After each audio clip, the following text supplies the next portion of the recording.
Sejumlah aset-aset yang dimiliki pemerintah Kabupaten Oki sejak tahun 2020 dilakukan sertifikasi secara bertahap. Kepala Badan Pertanahan Kabupaten Oki, Dedi Kurniawan, mengatakan pihaknya diberikan wewenang dari Pemkab Oki dengan bekerja sama dengan BPKAD Oki melakukan sertifikasi sejumlah aset-aset yang dimiliki oleh Pemkab Oki.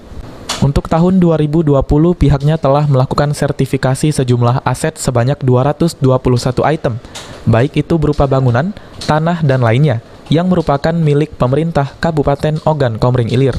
Pada tahun 2021 ini, Badan Pertanahan dan BPKAD Oki mempunyai target 453 aset lagi untuk disertifikasi.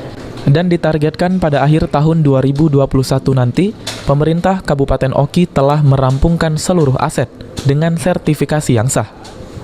Sampai dengan Maret ini, jadi yang seperti itu. Kemudian Dinas Pertanahan juga dapat tugas dari Pemkab, kami ditugaskan tahun ini untuk segera mensertifikasi, memproses sertifikasi aset-aset Pemda yang selama ini banyak belum tersertifikasi. Alhamdulillah dengan kerjasama dengan PPKAD dan sampai ke bawah desa, kecamatan, tahun 2020 ada 221 aset Pemda yang sudah selesai kita ukur.